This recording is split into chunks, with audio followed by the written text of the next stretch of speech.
Olá, nerds, geeks e afins! Estamos todos aqui, maisona, com o 7º episódio da segunda temporada da série The Witcher, exibido na Netflix. Pois bem, pessoal, sim, tinha um cheiro que o finalzinho aqui dessa temporada estaria bem movimentada, bem quente com os 2 últimos episódios, e pelo menos este primeiro, sim, está nesta batida. Foi um bom episódio, com muita coisa acontecendo, com todas as suas linhas narrativas se desenvolvendo de uma maneira bastante interessante, se entrelaçando, mantendo muitos mistérios com certeza. Se bem que alguns a gente fica meio que na dúvida, mas como eu já comentei no episódio passado. Bom, logo de cara a gente acaba descobrindo para onde que foi, depois que foi aberto aquele portal, justamente a Yennefer e também a Cirilla. Bom, elas foram exatamente para aquela casa daqueles aldeões que salvaram a Cirilla e também o Geralt, lá no finalzinho da primeira temporada, que na verdade foi o casal, junto com seu filho, que uniu os dois. Meio que também eles estavam na linha do destino, digamos assim, né? Se Geralt e também Cirilla um dia iriam se encontrar por força do destino, aquele casal também estava envolvido, digamos, nesse princípio. Ou seja, eles estavam bem envolvidos realmente na trama principal. Mas, pô, então elas apareceram ali naquela casa deles, também com uma boa referência que se passaram alguns meses, e Cirilla encontra a família ali, o pai, mãe e filho, mortos de uma maneira horrorosa, queimados, e logo Yennefer deduz, foi o Mago do Fogo, tal lá do Rince. Mas peraí, de novo, né? Como é que ele sabia que ele precisava ir até aquela casa ali, daquela pequena família, que não tem valor nenhum, né? A não ser, claro, por força do destino, eles terem conectado as duas figuras importantes aqui dessa história. Como diabos ele tinha uma certa conexão com aquilo? Porque literalmente a própria até Ciri fala, só eu sabia da existência deles, já se passaram meses que isso aconteceu de outro estado aqui nessa casa, como é que alguém podia fazer uma certa associação? Realmente, tiraram, não sei da onde, os roteiristas esta conexão. Caramba, foi o quê? Foi uma bola de cristal que algum feiticeiro, que só pode ser um feiticeiro que consegue fazer essa associação, né? Não tem como você imaginar que uma pessoa normal, digamos assim, esteja fazendo uma certa investigação, esteja seguindo Cirilla. Bom, podia até ter, mas mesmo assim, podia ser, claro, alguém amando de Nilfgaard, como, por exemplo, foi a Yennefer ou a Ciri que fala que podia ser coisa deles? Não sei, uma coisa talvez meio forçada. Se tinha alguém seguindo a Ciri, por que já não capturava ela? Porque se a intenção de Nilfgaard através daquela coisa da chama branca, é pegar a Cirilla, por algum motivo. A gente não sabe ainda qual que é. Claro, por causa dos poderes dela, com certeza. Mas o que vale? Fica uma coisa meio estranha, meio forçada. E eu acho que aí é um probleminha de roteiro. E falando em roteiro, né? Durante toda essa segunda temporada, como todos os episódios de The Witcher são lançados ao mesmo tempo, eu procuro ao máximo evitar spoilers. Ou seja, eu não fico vendo opinião das pessoas mundo afora, ou internet afora. Mas, agora que já está chegando no finalzinho, já comecei a dar umas olhadas.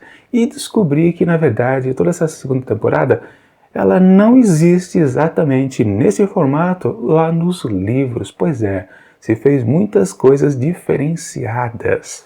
Ou seja, os roteiristas estão soltando suas asinhas. E sempre tem esse problema. Quando os roteiristas eles começam a fugir um pouco de uma obra muito bem consolidada, principalmente de literatura, eles começam a fazer alguns deslizes nas conexões das tramas que eles vão desenvolvendo a mais. E basicamente, né, até o personagem muito importante aqui dessa segunda temporada simplesmente não existe lá nos livros escritos por Andrzej Sapkowicz. Pois é, o escritor polonês nunca pensou em algo parecido com isso. Olha só que coisa, mas daqui a pouco a gente chega a isso. O que vale é que algumas conexões que parecem realmente que não estão batendo aqui nessa segunda temporada, talvez seja culpa exatamente disso. É os roteiristas que estão fazendo algumas coisas entrelaçadas, mas eles não amarram muito bem as coisas quando vão acontecendo. Ou a gente fica na dúvida, peraí, por que isso aconteceu ou não? De qualquer forma, a partir dali, daquela casa ali da família, Yennefer convence Cirila que deve procurar Geralt, e diz que Geralt está lá em Cintra. Mas aí a gente vê, claro, as vozes lá da Mãe Imortal. E falando nela, justamente essa personagem que não existe, então, nos livros. Foi criação completa, então, aqui do time de roteiristas e produtores de The Witcher, a série. Esse é um grande problema, talvez, pois justamente todas as conexões possíveis que estão acontecendo por aqui na segunda temporada, tudo desemboca justamente nessa personagem super da estranha, que até ao final do episódio a gente consegue definir exatamente quem que ela é, através, claro, da tradução, digamos assim, de Geralt. Mas até antes de chegar até lá, né, temos que dar uma olhada, por exemplo, ainda em Fringilla, que está lá em Cintra com aqueles seus perrengues tradicional. Ela sim também está influenciada pelas vozes da tal Mãe Imortal do mesmo jeito, cutucando ela para que ela não sofra os mesmos medos, digamos, que ela tinha de antigamente, de ser principalmente aprisionada e de não se sentir muito inferiorizada também, né? Porque tem uma certa guerra de poder. Mas Fringilla agora, nesse episódio, digamos que ela voltou a ser exatamente o que ela era quando a gente a reviu lá no finalzinho da primeira temporada, quando ela se mostrou uma feiticeira completamente má, daquelas que realmente não tem como a gente perdoar. E no caso, quando ela passou aqui para a segunda temporada, ela começou a ficar muito boazinha, né, com aquela sua associação com a Francesca. Não deu para entender exatamente essa mudança de comportamento, aquelas coisas de deslizes de roteiro, talvez. Mas, quem sabe, para justificar alguma coisita. Bom, o que vale é que sim, Fringilla aqui voltou a ser completamente perigosa. Aquela cena ali do banquete, né, ou do jantar, almoço, digamos assim, dos generais, onde ela foi liquidando um a um, todos eles paralisados, e só ficando Cahir vivo, foi sensacional, muito boa mesmo. Ali ela destilou completamente seu interesse, né, em ser completamente poderosa, até mesmo que o próprio tal Ymir, que a gente não sabe ainda exatamente quem é este sujeito, ou então uma certa entidade, né? A gente não tem linha nenhuma a respeito disso. E até curioso, por que mantém tanto segredo a respeito, né, de quem é de fato o Ymir? Bom, o que vale é que sim, ela ali se mostrou completamente poderosa por Cahir. E naquele conceito que a gente sempre precisa lembrar, né, que ela já disse, aliás, umas 2 ou quase 3 vezes aqui nessa segunda temporada, né, que, ou talvez a terceira vez que foi dito foi pela própria Yennefer. Bom, o que vale, né? Um dos grandes ensinamentos de Arethusa não é apenas a magia, mas a sedução aos poderosos, né? Na verdade, fazer com que os reis, rainhas, qualquer pessoa de importância para os reinos, pense que estão no poder, mas na verdade os feiticeiros, as magas, todos eles estão apenas chavecando, ou seja, conduzindo todos os soberanos para o lugar que eles querem. Ou seja, né, os conchavos lá do conclave dos magos, tudo que é decidido lá naquelas reuniões, cada um dos feiticeiros acabam passando, já que são conselheiros dos reinos, né, exatamente para cada um dos soberanos. Ou seja, aquela manipulação, né? E na verdade, a Fringilla talvez queira muito mais do que isso, com certeza. Ela quer ser uma soberana de fato, justamente para não correr o risco de ser novamente aprisionada e se sentir menor mais uma vez. De qualquer modo, tudo que estava relacionado ali a Fringilla foi muito bom, quer dizer, e principalmente na convergência ali daquela cena onde ela liquidou todos os generais. Mas claro, também tinha aquela conexão com Francesca, que ela também foi bater o pé, se bem que, né, era aquele outro general também importante, que eu não fiquei sabendo o nome dele, e que ela liquidou também, ficava cutucando ela, né, que ela não tinha o poder que ela estava tentando demonstrar ter. Na verdade, ela é abaixo dos generais, ou, pelo menos, abaixo, claro, do Ymir, que é o imperador da coisa toda de Nilfgaard. Então ela precisava se colocar no seu lugar, né? E claro, ela se sentiu muito rebaixada pelo cidadão e por isso que foi o primeiro que ela matou, se eu não me engano, né? Acho que foi o primeiro. Enfim, o que vale que ela estava sendo cutucada e mesmo assim ela foi atrás de Francesca e falou para ela, né? E também para o Filandrel, né? Filavandrel, né? Caramba, os seus elfos estão cada vez mais preguiçosos, eles não estão mais treinando. O que negócio é esse? Como vocês vão ser uma nova força do exército de Nilfgaard? E ali que o Filavandrel diz que eu não estou mais interessado nisso, né? Porque agora eu tenho um grande motivo, que aqui é a minha filhinha elfa que nasceu. Caramba, a gente precisa se reerguer, nós, o povo elfo, né? Ou seja, a coisa ali já estava começando a desandar com certeza. E meio naquele combinado das duas, Francesca e Fringilla, lá na cabana, meio que está dando errado. Mas, no fundo, como eu já comentei em outros vídeos, será que elas ainda estão sob poder lá da tal mãe imortal que está fazendo a cabeça dela? Porque, afinal de contas, a voz continua martelando. Se martelou em Yennefer agora, martelou também em Fringilla, e por que não também em Francesca? Bom, Francesca foi a que se deu mais mal aqui, com certeza, nesse episódio, porque ela acabou perdendo a criança, que foi assassinada, foi esfaqueada. Uma cena bastante dramática, que também deu bastante peso aqui a esse episódio. Faz com que todas as consequências a seguir sejam, claro, completamente sem freio, né? Que diabos ela vai fazer, principalmente a Francesca, né? O Filavandrel é apenas um rei, sem poder, mas ela sim, é uma feiticeira. Ela pode fazer alguma coisa com certeza.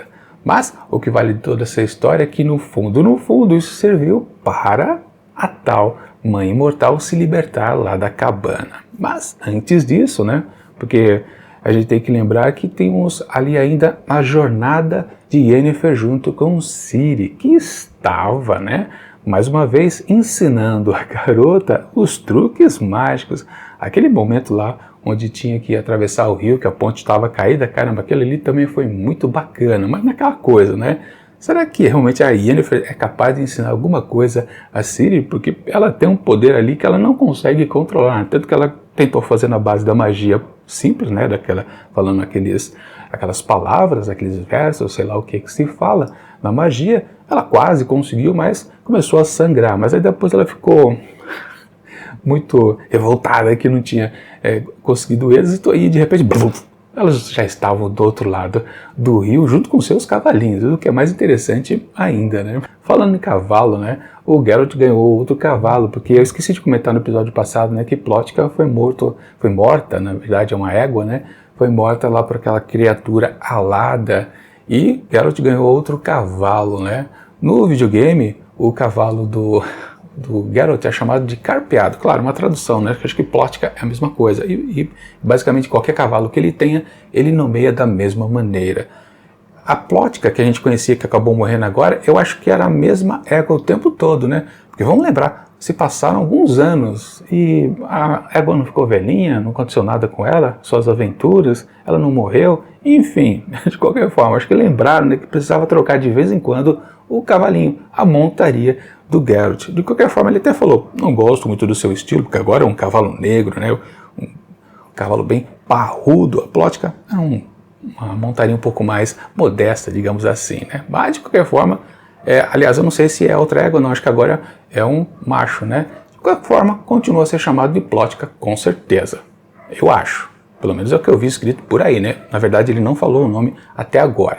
Vamos ver o que vai acontecer. Mas o que vale. E sim, claro, o Geralt ganhou o cavalo porque ele reencontrou lá a turma dos anões. Olha só, isso depois de ter encontrado mais uma vez o bardo Jaskier. Pois é, ele foi atrás dele. No começo eu até pensei, mas por que ele foi atrás do menestrel? Depois, claro, me lembrei, a Yennefer tinha dito, né, que ela salvou ele das mãos lá, então, do mago do fogo, do Rience. E ele foi atrás exatamente dele, tentando encontrar informações tanto do mago quanto de Yennefer, uma coisa levada a outra, mas necessariamente apenas com a conversa ele acabou deduzindo que também precisava ir para Cintra. Na verdade está todo mundo convergindo lá para o mesmo lugar, né? Enfim, uma coisita também um pouco forçada do roteiro, vamos combinar, é naquela situação que tipo, tem lá muito sentido ele ir para Cintra, como também Yennefer e Ciri? Não tem, né? Bom, Yennefer fala que se Geralt for capturado pelos Nilfgaardianos, ele iria para Cintra. Mas aí depois ele tem que ir para Cintra também, porque não sei o que. Nem me lembro, para falar a verdade, o motivo exato. Mas forçação de barra do roteiro para todo mundo ir para o mesmo lugar e eles se encontrarem depois ao final. E aliás, o momento de encontro também foi muito do forçadinho, mas antes de falar dele, deixa eu dizer a respeito lá do cara do fogo, o mago do isqueiro Bic que acende o maçarico na ponta do dedo, né? Ele ainda está querendo saber quem é o mandante, né, de ter soltado ele lá da prisão. Teoricamente, ele está trabalhando para este tal sujeito. Quer dizer, naquelas, né? Acho que ele está doido para fazer uma pequena traição. Mas ele tem aquela informante ali, a Lídia, que também me parece uma feiticeira. Se bem que até agora ela não tinha feito nada que parecesse fazendo magia. Mas aí ela ficou interessada justamente lá no frasco do mutagênico lá dos bruxos. E ela queria fazer um teste.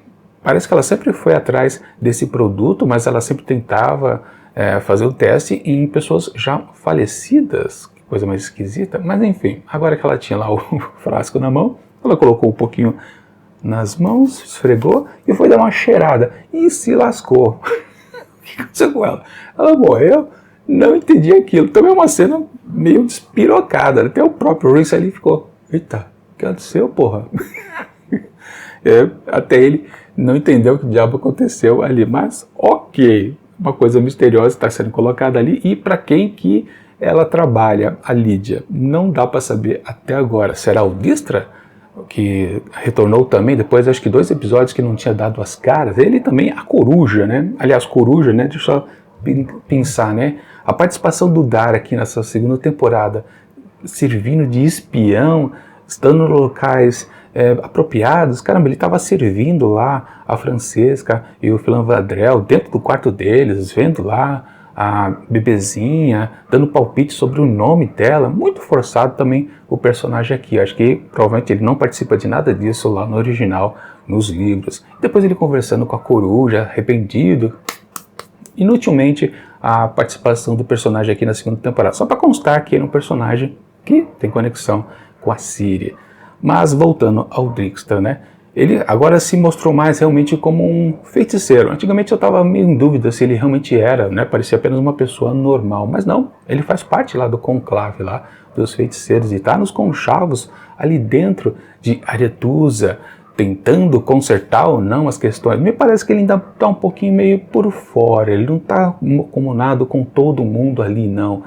E Saia está naquela confusão, porque ela assim...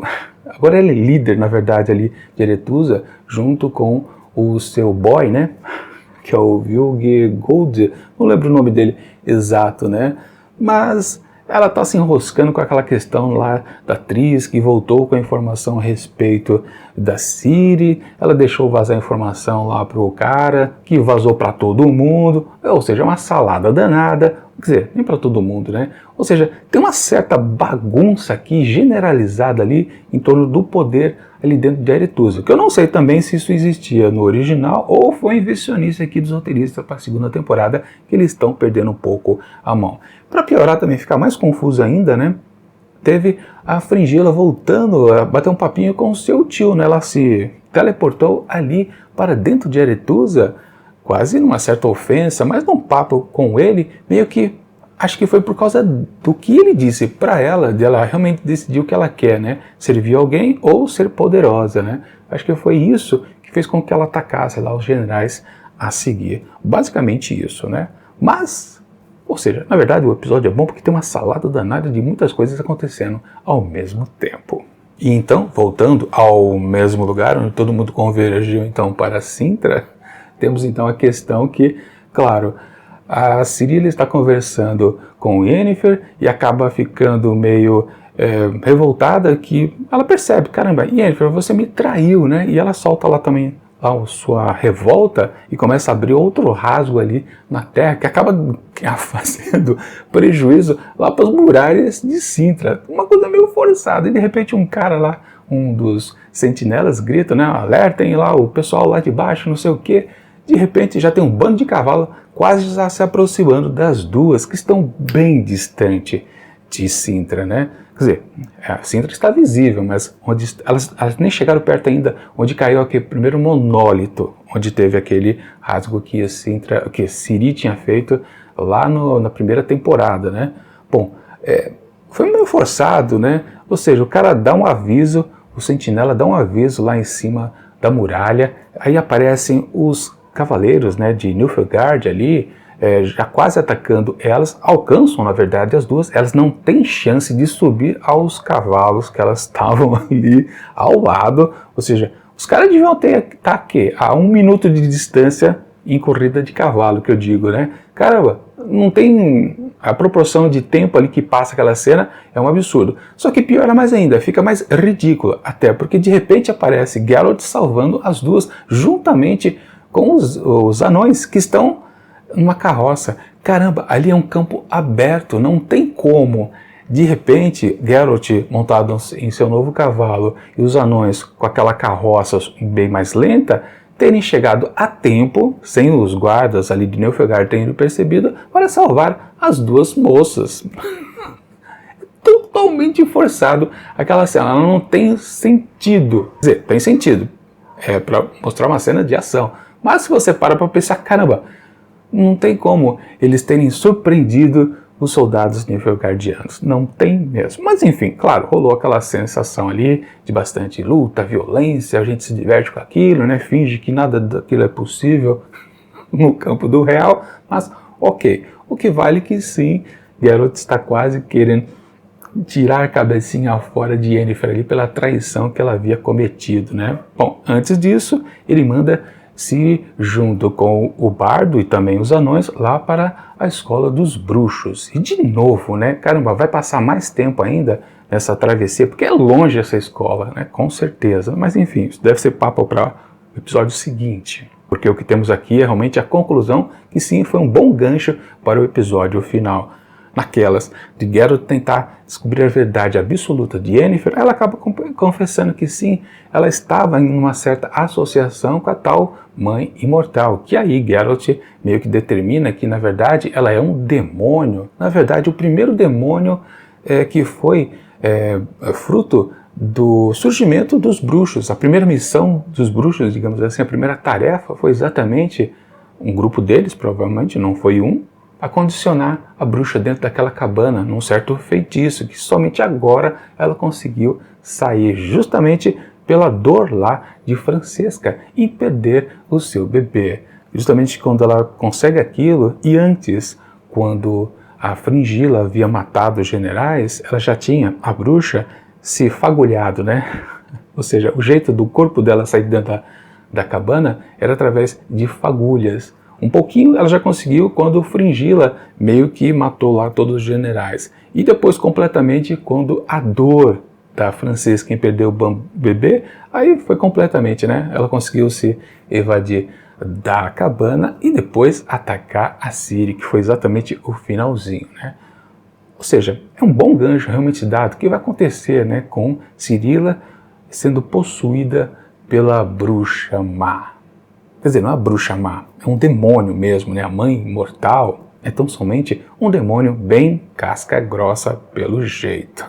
Bom, vamos ver como é que tudo isso vai terminar agora. Será que ela vai ainda lá para a escola de bruxos? Será que vai acontecer uma coisa diferenciada? Ela vai dar meia volta e atacar Cintra, por exemplo? São infinitas possibilidades, na verdade. E finalmente também, no episódio final, o tal do imperador de Nilfgaard, o Emhyr, ele vai aparecer. Vamos descobrir então quem é esta figura que também todo mundo teme a presença dele, né? Com certeza, né? E também aquelas coisas do conclave ali dos feiticeiros, que tá uma bagunça também, ninguém sabe exatamente quem tá mandando ali. Vamos ver o que vai acontecer disso. Vai gerar problemas com certeza também. Enfim, tem bastante ponta solta e vamos ver se todas elas são muito bem amarradas no próximo episódio e final aqui da segunda temporada. Mas, por enquanto, para esse aqui, o 7º, eu atribuo a nota máxima, porque mesmo apontando com as coisinhas erradas aqui a colar, como eu já fiz no episódio passado, foi um grande episódio, porque muita coisa aconteceu, muita coisa diferenciada. Alguns probleminhas não chegam a atrapalhar, isso que importa. Portanto, sim, para esse 7º episódio, eu atribuo 5 asteriscos. Com certeza, me diverti bastante, teve bastante emoção, teve bastante surpresa, com certeza, e sim, foi uma ótima pedida para quem está curtindo a série. Bom, Vamos ver como tudo acaba no próximo episódio. É isso.